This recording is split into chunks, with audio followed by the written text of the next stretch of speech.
Di episode 3, kita melihat bagaimana Cheung dan Yeonsu akhirnya setuju untuk melakukan dokumenter melanjutkan kisah masa SMA mereka.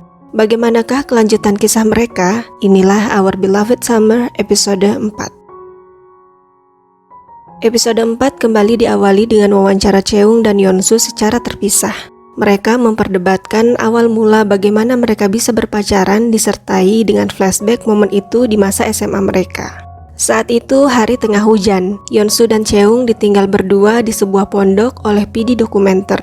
Melihat Yeonsu yang kedinginan, Cheung meminjamkan kemejanya pada Yeonsu. Suasana canggung yang tercipta di antara mereka setelahnya membuat Cheung merasakan hal yang berbeda terhadap Yeonsu.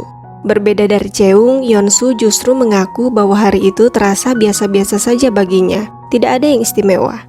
Selanjutnya, Cheung dan Yeonsu kompak meminta Jiung untuk tidak menyiarkan masalah mereka yang pernah berpacaran. Adegan kemudian berpindah ke saat sebelum proyek dokumenter ini dimulai. Yeonsu dan Cheung melakukan meeting dengan Jiung. Di sini, Yeonsu dan Cheung memberikan syarat persetujuan syuting mereka pada Jiung. Dan setelah mereviewnya, Jiung pun menyanggupi persyaratan tersebut. Dokumenter akhirnya resmi dimulai. Jiung mulai merekam segala aktivitas keseharian Cheung dan Yeonsu. Nampaknya hasil rekaman yang monoton membuat Jiung frustasi dan meminta tim kreatif pada seniornya Park Dong-il. Dia kemudian mengajak Cheung dan Yeonsu untuk meeting di rumah Cheung. Di rumahnya, Cheung tertidur di ruang tamu karena sebelumnya dia tidak bisa tidur. Cheung ternyata adalah tipe orang yang tidak bisa tertidur lelap. Dia hanya akan selalu setengah tidur dan setengah sadar serta akan bermimpi 500 kali dalam sekali tidur, sehingga dia kurang bisa membedakan antara mimpi dan kenyataan. Seperti saat ini. Saat ini dia melihat Yeonsu sedang duduk di sofa rumahnya. Awalnya dia mengira itu adalah mimpi, sampai dia meraih wajah Yeonsu dan dihempaskan oleh Yeonsu. Cheung terkejut saat menyadari bahwa itu ternyata bukanlah mimpi. Suasana canggung pun tak bisa keduanya hindari. Lalu, untuk menghindari suasana canggung itu, Cheung pun bergegas ke studionya diikuti oleh Yeonsu. Di studionya, Cheung memperkenalkan karya-karyanya pada Yeonsu. Saat sedang melihat gambar-gambar Cheung dengan antusias, dia tidak sengaja melihat sebuah gambar yang tak asing baginya. Gambar itu adalah gambar yang sempat dirusak oleh Yeonsu secara tidak sengaja saat mereka masih SMA. Yeonsu tidak menyangka jika Cheung masih menyimpan gambar itu. Masalah gambar rusak itu pun terungkit kembali hingga mereka bertengkar. Cheung kemudian mengungkap bahwa selain gambarnya, Yeonsu juga sudah menghancurkan hidupnya. Yeonsu yang tidak mengerti maksud Cheung meminta penjelasan dari Cheung tentang bagaimana dia menghancurkan hidup Cheung. Cheung hanya bisa memberikan jawaban mengambang dan itu membuat Yeonsu kesal, sehingga dia mengungkap bahwa putusnya mereka bukan hanya karena dirinya sendiri, dan itu membuat Cheung terdiam dan bertanya-tanya. Momen ini ternyata tanpa disadari direkam oleh Jiung, dan itu membuat Yeonsu bertambah kesal. Meeting pun akhirnya gagal dilakukan. Di perjalanan saat Jiung mengantar bawahannya Cheran, mereka membahas tentang bagaimana isi dari dokumenter pertama Cheung dan Yeonsu. Cheran kemudian bertanya apa Jiung juga dekat dengan Yeonsu, dan Jiung mengungkap bahwa dari dulu sampai sekarang dia hanyalah pengamat saja. Sementara itu di rumahnya, Cheung menyesal telah berkata seperti tadi siang pada Yeonsu. Begitupun dengan Yeonsu yang juga merasa menyesal di rumahnya. Keesokan harinya dalam sebuah meeting, Jang Do-yul mengungkap bahwa dia ingin agar dokumenter Cheung dan Yeonsu bisa menjadi ajang untuk promosi proyek mereka. Dan dia juga berharap bisa ikut meeting dengan ilustrator Ko.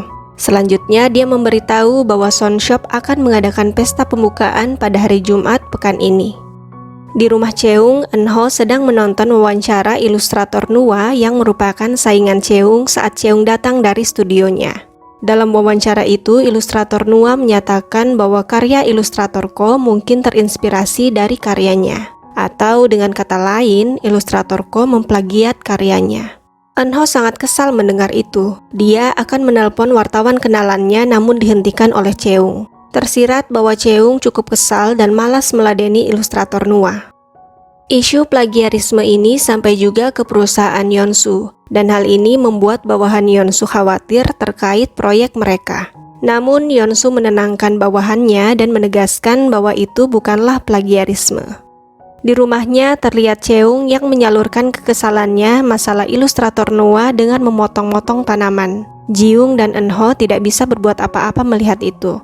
Eunho curiga bahwa Cheung dan Nua sebenarnya saling mengenal. Jiung sepertinya setuju dan mengungkap bahwa dia memang merasa tidak asing dengan Nua. Di kantornya, Yeonsu terlihat mengetik sebuah laporan yang berisi bahwa Nua menggambar dengan tablet, sedangkan Ko dengan tangan.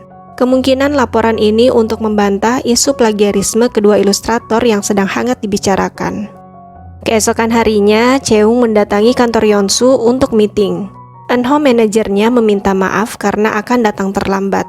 Sebelum meeting dimulai, sambil menunggu Eunho, Doyul bertanya tentang isu plagiarisme dan menuntut jawaban Cheung karena itu penting bagi Sonshop. Cheung kemudian menegaskan bahwa dia tidak memplagiat, jadi tidak perlu mengkhawatirkan hal itu. Selanjutnya, Doyul mengundang Cheung untuk hadir dalam pesta pembukaan Sonshop hari Jumat.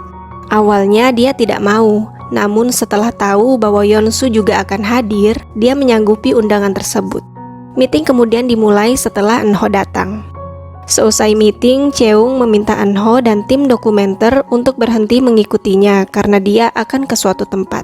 Diketahui setelahnya dia melihat-lihat jas untuk pesta hari Jumat. Namun karena dia tidak mengerti fashion, dia meminta bantuan NJ untuk memilihkannya jas. Setelah lelah berbelanja, NJ meminta Cheung membelikannya tteokbokki. Di sini NJ memberitahu Cheung bahwa dia percaya kalau Cheung tidak memplagiat karya milik ilustrator Nua. Sementara itu di rumahnya, Yeonsu ingin memberitahu Cheung bahwa dia percaya kalau Cheung tidak melakukan plagiat melalui pesan teks, namun diurungkan. Jumat pun tiba, Cheung dengan jasnya terlihat tampan menghadiri pesta pembukaan Sonshop. Dia kemudian bertabrakan dengan Yeonsu saat di pesta. Yeonsu tampak kaget melihat penampilan Cheung. Belum sempat mereka berbicara, Doyul datang dan meminta Yeonsu untuk ikut dengannya. Selanjutnya, Cheung bertemu Nua. Mereka memang sepertinya saling mengenal. Nua terlihat ingin terus mengganggu Cheung. Cheung mengungkap bahwa dia malas meladeni Nua. Kesal dengan Cheung, Nua mengungkap bahwa dia dan Cheung akan sama-sama diikutkan dan akan bersaing dalam proyek Sonshop ini. Hal ini tentu saja membuat Cheung kaget. Dia sama sekali tidak tahu tentang ini. Dengan penuh emosi, Cheung mendatangi Yeonsu dan menanyakan hal ini.